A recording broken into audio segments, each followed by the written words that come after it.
teman-teman, follow akun TikTok dan subscribe channel YouTube Masjid Besar Baitul Mutakin Sampang Cilacap. Semoga kamu rezekinya makin lancar. Amin.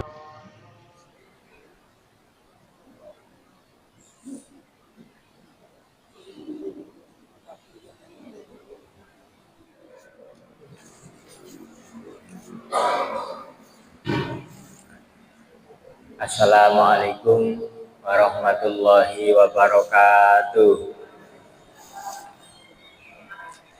Bismillahirrahmanirrahim. Alhamdulillahirabbil alamin. Wa bihi nasta'inu ala umuri dunya waddin. Wassalatu wassalamu ala asyrafil anbiya'i wal mursalin sayyidina wa maulana Muhammadin sallallahu alaihi wasallam wa ala alihi wa ashabihi ajmain.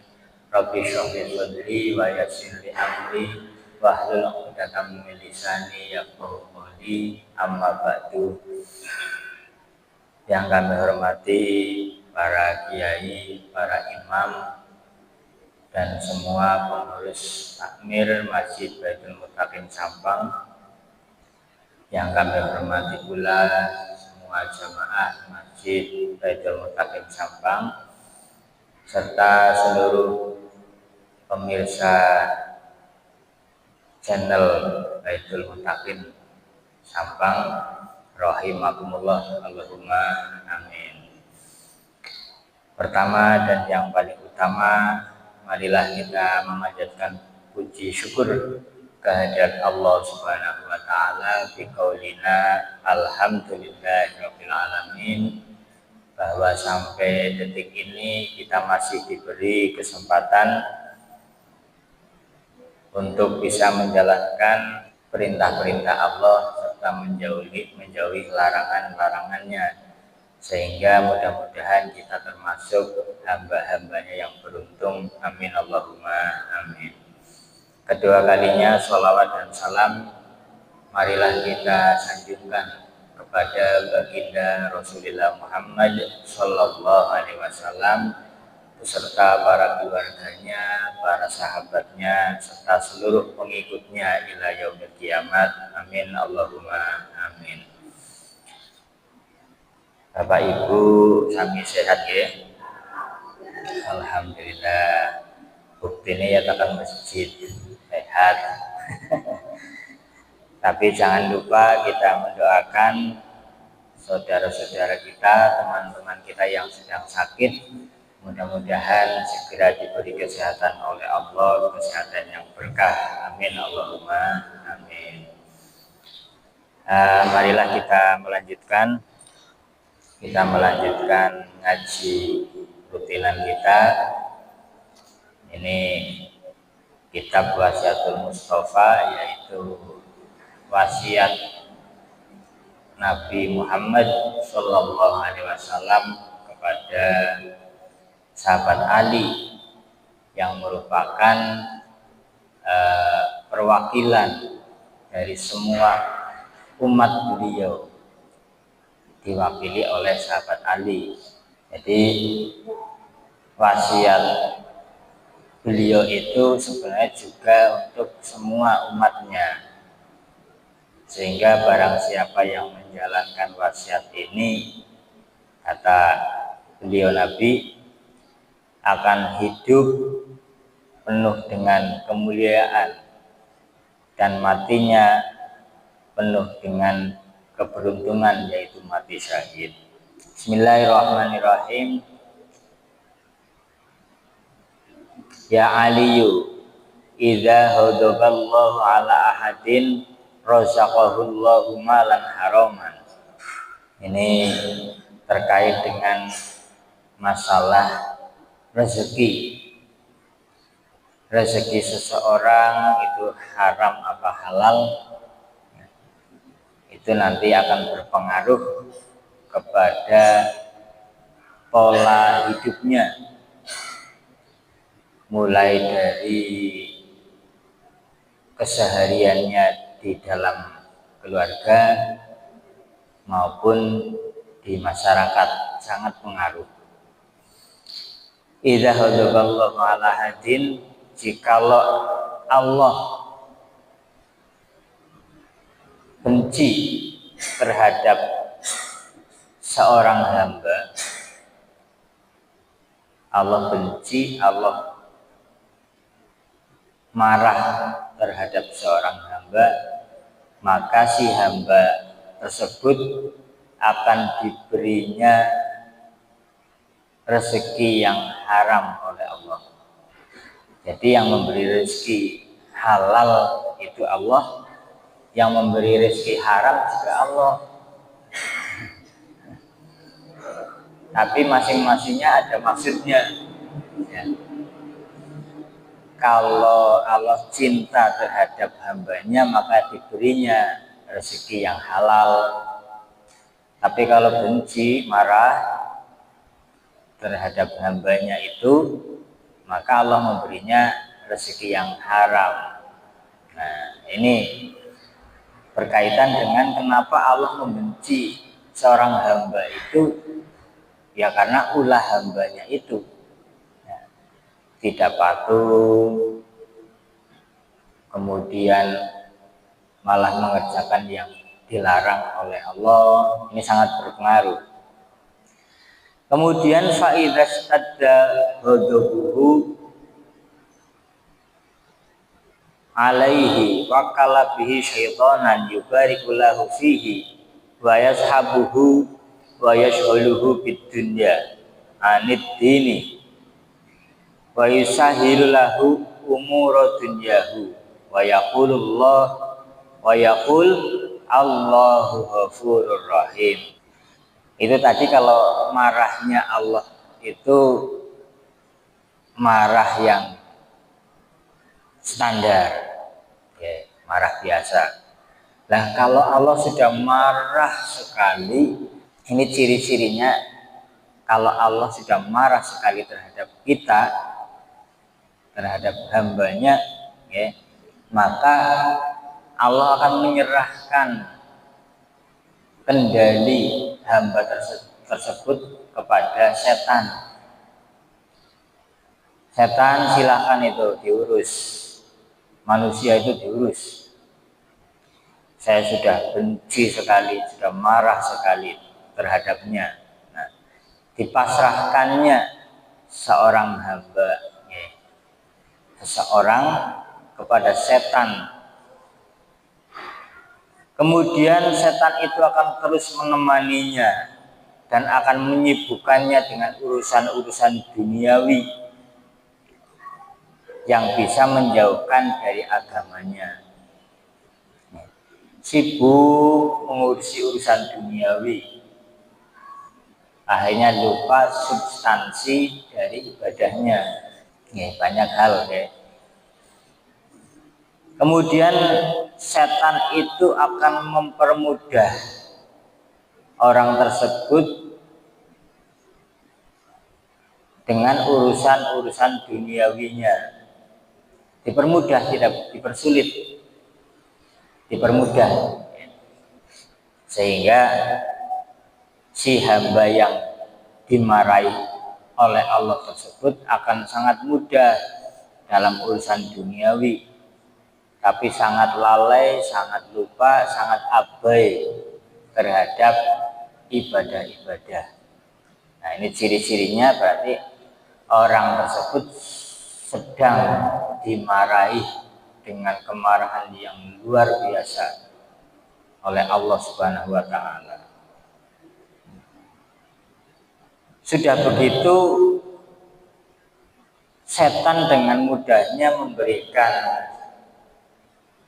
rayuan agar si orang yang sedang dimarahi oleh Allah itu tidak ragu, tidak gelisah dengan kata-kata yang kalau dimedsoskan di zaman sekarang, ya ini dalilnya. Kamu kok bisa berbuat seperti itu? Ada dalilnya. Nah, ini ternyata setan itu membisikkan kalimat yang sangat ampuh, sangat mujarab, agar orang yang sedang dimarahi oleh Allah itu tidak ragu, tidak khawatir apapun. Apa kalimat dari setan itu, Allahu Ghafurur Rahim. Tenang saja wahai manusia, Allah itu Maha Pengampun dan Maha Kasih Sayang. Jadi kamu melakukan seperti itu nggak apa-apa. Nanti tinggal istighfar saja, sudah diampuni oleh Allah. Karena Allah Maha Pengampun. Nah, ini kalimat yang bisa membius para pendosa-pendosa sehingga kemaksiatannya itu terus berjalan dan tidak khawatir akan terjadi sesuatu hal. Jadi setiap dari orang-orang yang bermaksiat itu pasti ada tingkat keraguan. Ini sih boleh apa tidak, ini nanti dapat dosa apa tidak, gitu. Di tengah-tengah mengerjakan kemaksiatan ragu. Tetapi si setan ini tidak kalah akal. Dia akan terus mengawal manusia agar bisa menjauh dari hidayahnya Allah. Nah, ini termasuk kalimat ampuh yang dihembuskan untuk merayu manusia, yang dihembuskan oleh setan. Kata Nabi itu nanti setan manapun sama, setan Arab, setan Indonesia, setan Sampang, setan Yaman, sama saja kalimat yang diutarakan sama. Allahu Ghafurur Rahim. Tenang wahai kawan, Allah itu sangat mudah dimintai ampunan. Teruslah berbuat seperti itu, jangan ragu, nanti tinggal istighfar saja beres. Nah, ini menurut setan seperti itu ya. Yang sehingga siapapun orangnya bisa terkena tipu daya setan seperti ini. Tentunya dengan tingkatan masing-masing. Kalau setannya orang miskin, ya, yang mengganggu orang miskin ya setan miskin. Yang mengganggu orang kaya setan kaya. Yang mengganggu pejabat setan pejabat. Yang mengganggu polisi ya setan polisi. Ya, sudah ada masing-masing. Kalau ketuker ya tidak bisa mengganggu. Ya. Kamu ganggu apa sih? Loh, saya seperti biasa, ini SOP-nya seperti ini. Lain orang nih, ya, nggak mungkin kena. Ya, menggoda menggoda pejabat, ya, kok dengan godaan yang seperti digodakan kepada orang-orang kaya, ya,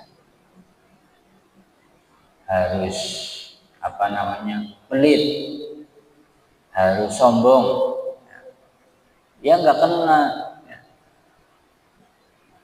Harus sombong gimana, wong saya saja belum balik modal dari pemilihan kemarin, pencalegan saya belum balik modal, jadi saya harus mengkorupsi dulu uang negara. Itu baru setan yang cocok, yang bisa mengganggu orang yang seperti itu ya. Nah, semua setannya itu nantinya akan mengatakan Allahu Ghafurur Rahim. Tenang saja, Allah itu Maha Pengampun, Maha Penyayang. Sehingga hamba yang dosanya setinggi gunung, seluas lautan, itu belum ada apa-apanya dengan kemahaluasan ampunan Allah. Setelah terbuai oleh tipu daya setan, rayuan seperti itu, ya, maka bukannya si manusia ini, orang yang sedang durhaka kepada Allah itu, terus menyudahi kemaksiatannya, tapi justru lebih tenang dalam bermaksiat. Ini memang yang diharapkan oleh setan seperti itu, ya, dikawal terus, bebet terus. Nah, ini berarti menunjukkan bahwa Allah sedang marah besar terhadap hamba yang seperti itu. Ya, ciri-cirinya tadi, jika Allah sedang marah besar terhadap seseorang, maka orang tersebut akan dipasrahkan penuh kepada kendali setan. Silahkan mau diapa-apakan. Sehingga orang yang seperti itu terkadang merasa tetap benar walaupun salah, merasa lebih hebat walaupun kenyataannya tentu tidak, karena perasaan-perasaan itulah yang dihembuskan oleh setan. Kemudian ciri berikutnya tadi adalah setan akan mencari jalan keluar dari kemudahan-kemudahan yang sifatnya duniawi. Ya, kepengin kerja mudah, kemudian meninggalkan sholat mudah, ya, tidak merasa gelisah dan sebagainya, ya. Yang padahal jika seseorang mempunyai tiga hal ini, maka orang tersebut dikatakan orang yang beruntung. Apa tiga hal tadi? Yaitu, satu, merasa gelisah ketika belum mengerjakan sholat. Yang kedua, merasa tenang dan senang ketika sedang mengerjakan sholat. Dan yang ketiga, merasa puas ketika sudah mengerjakan sholat. Jadi nilai kepuasannya adalah sudah mengerjakan atau belum mengerjakan sholat. Nah, kalau sudah masuk waktu sholat kok belum sholat tapi tenang-tenang saja, tidak gelisah sama sekali, walaupun di perjalanan tidak ingin mencari masjid dan sebagainya, ini tanda-tanda orang yang tidak beruntung. Sebab tadi itu, jika belum sholat itu merasa gelisah, walaupun di rumah, ya, ada tamu, aduh belum sholat sih, aduh ya, caranya saya bisa mempersilahkan tamu tapi saya sholat dulu.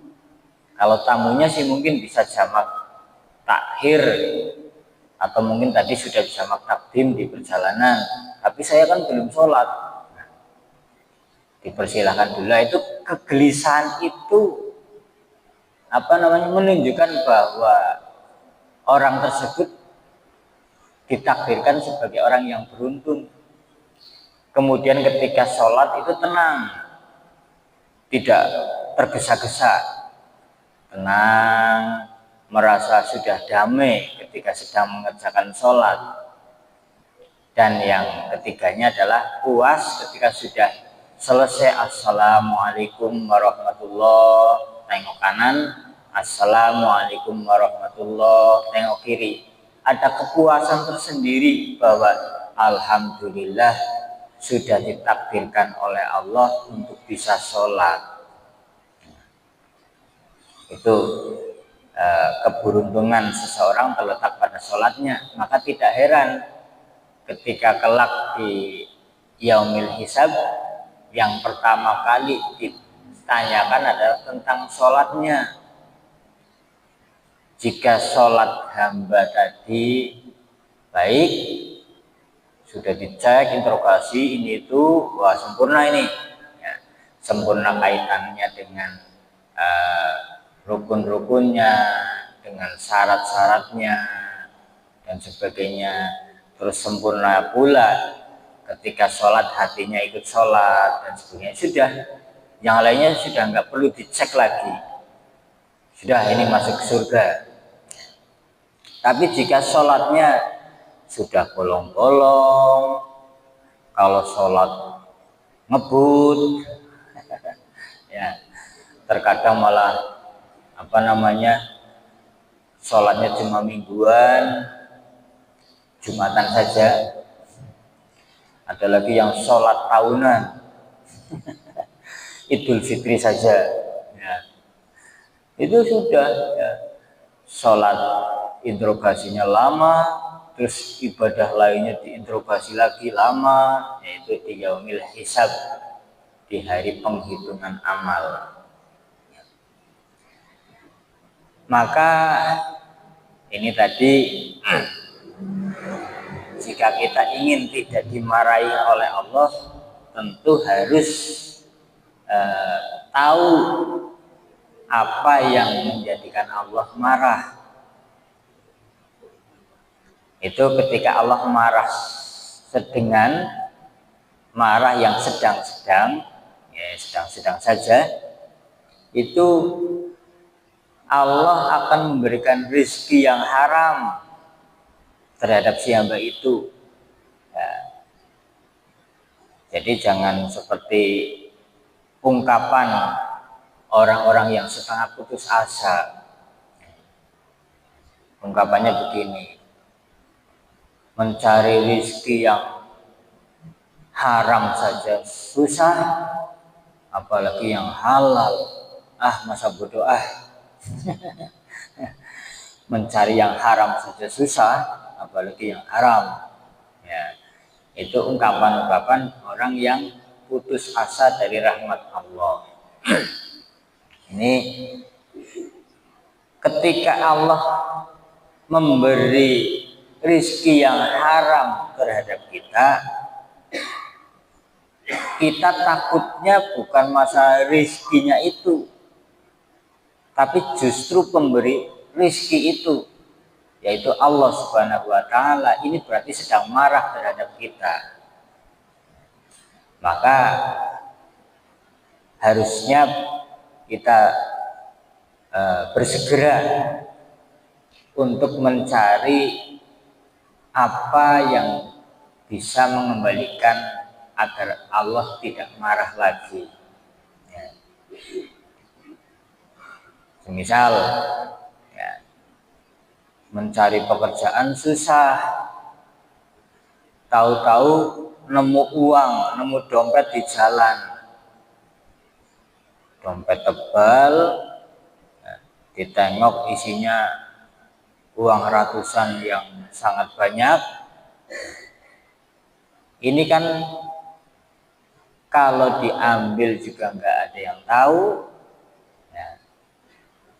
Kalau ditinggalkan begitu saja di tempat itu sayang. Ya. Nah, ini jika akhirnya kita memberanikan diri untuk yang mengambilnya, yang berarti kita membawa barang haram itu, ya, jangan langsung terfokus ke uang yang ada di dompet itu. Wah, nggak ada yang tahu. Kalaupun ada yang tahu nanti akan saya kasih 100 atau 200 kan sudah beres. Ya. Lainnya untuk saya terbawa pulang ke rumah, dompetnya saya buang, kan berarti fokus di uang itu. Jangan, tapi justru ini Allah sedang menguji. Kalau saya mengambilnya berarti Allah marah karena saya membawa barang haram. Ya. berarti saya dipermudah oleh Allah untuk membawa barang haram. Berarti Allah sedang marah kepada saya. Tapi kalau saya bisa gagal untuk membawa barang haram itu, entah dengan cara apa, semisal difoto terus diposting, ini ada uang di sini, jika yang merasa memiliki silakan menghubungi kantor desa atau bagaimana dan sebagainya. Kalau bisa sampai kita terhindar dari barang yang haram itu, yakinlah bahwa Allah sedang tidak marah terhadap kita. Ini penting karena setiap langkah kita ternyata hubungannya adalah dengan rizki. Rizki itu tidak melulu masalah uang, apapun itu, ya, apapun. Contoh untuk kesehatan, ya, misal ya, kita bisa sehat tapi harus harus melawan hal-hal yang sifatnya peraturan agama. Umpama istri kita ikut senam yang menunjukkan body yang dengan pakaian yang ketat, berarti rizki berupa kesehatannya itu dari hal yang haram. Yang namanya senamnya seperti itu tidak, tetap bisa pakai baju yang menutup aurat, tetap bisa. Wah, yang kurang bagus. Masa senam pakai gamis. Ya, yang dicari itu gerakan tubuhnya memperlihatkan auratnya. Yang padahal aurat itu tidak mesti terbukanya baju yang berarti kelihatan kulitnya, tidak mesti. Aurat itu termasuk yang bisa merangsang lawan jenis, itu sehat, ya. Tapi ternyata diberi rezeki dengan cara yang haram. Itu rezeki kesehatannya dengan cara yang harus menunjukkan lekak-lekuk tubuhnya yang aduhai, ya, sehingga itu tercatat sebagai maksiat. Ini untuk contoh bahwa rezeki itu tidak mesti uang, dan apa yang berupa rezeki itu bisa halal bisa haram. Rezeki itu bisa kesehatan, bisa kesempatan dan sebagainya. Selanjutnya adalah ya aliyu ma safaro ahadun talibal harami masyian illa kana syaitanu qarinahu. Hai Ali, barang siapa yang berjalan mencari sesuatu yang haram, maka setan itu akan menemaninya. Setan akan menemaninya. Ada orang mencari barang haram, ya, untuk dimilikinya, maka akan ditemani oleh setan, dan makanya itu cenderung lebih mudah untuk mencari barang yang haram dibanding barang yang halal. Itu lebih mudah yang haram. Kenapa? Karena dibantu oleh setan, ditunjukkan, dibisiki, kawal dan sebagainya, yang sehingga lebih mudah untuk mendapatkannya. Wala rokiban illa kana rodifahu, dan jika orang tersebut mengendarai kendaraan maka setannya akan mengikutinya. Dari sini ke Jakarta untuk mencari barang yang haram, misal wah ini mau ambil sabu-sabu narkoba di Jakarta, naik kendaraan itu aman ya, banyak amannya dibanding tidak amannya. Kenapa? Karena setan mengikutinya ya. Makanya dari sekian banyak misal transaksi barang-barang haram itu yang termuat di medsos itu hanya sepersekian persennya saja dari keseluruhan transaksi yang berhasil. Itu yang aman-aman saja. Itu yang kelihatan paling hanya 0, sekian persen. Selebihnya aman. Itu sesuai dengan teori ini, bahwa jika orang tersebut berkendara kemanapun pasti setannya akan mengikutinya, setannya akan mengegolkan, akan membuat berhasil transaksi-transaksi haram seperti itu ya. Kemudian wala jama'a ahadun malan haraman illa akaluhu asyaiton, dan barang siapa mengumpulkan barang-barang haram ya, mengumpulkan ya, dikumpul-kumpulkan barang haram, maka yang akan memakannya adalah setan. Ini yang akan memakannya setan. Jangankan orang tersebut ini yang mengumpulkan barang haram, jangankan sudah mati, masih hidup saja penuh dengan permasalahan, penuh dengan hal-hal yang tidak mengenakan hatinya, itu pasti. Apalagi sudah meninggal, wah, ahli warisnya sudah yang saudara bukan saudara lagi, yang padahal kunci surga adalah silaturahim, kunci surga. Tapi putusnya silaturahim berarti tidak punya kunci surga. Nanti dia akan masuk neraka tanpa hisab. Ya, itu udah dimanapun pasti begitu. Jika ada barang warisan untuk rebutan ya, yang perlu dicurigai pertama adalah jangan-jangan ada barang haramnya. Itu kenapa?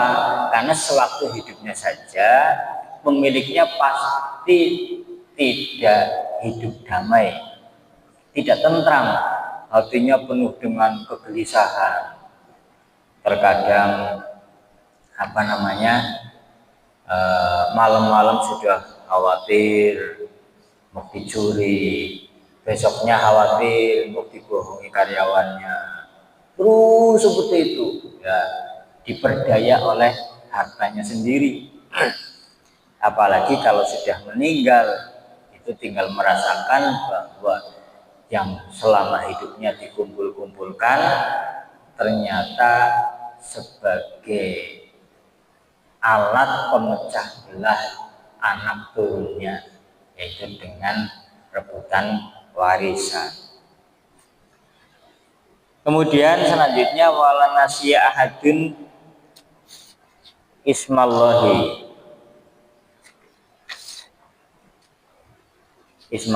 ta'ala indal jima'i illa syarakahu syaitanu fi waladihi wa dzalika qauluhu ta'ala wa syarikhum fil amwali wal auladi wa'idhum.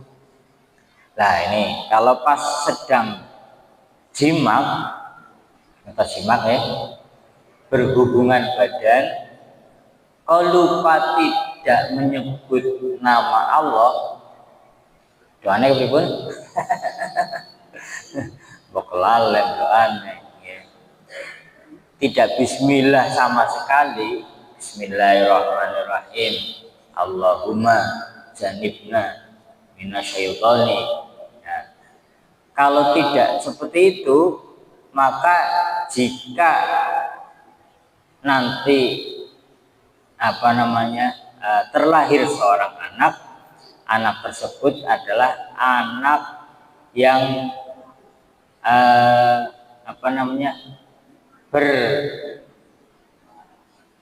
bernasabnya kesana kemari, ya ke bapaknya, ya juga ke setan. Gitu. Kenapa?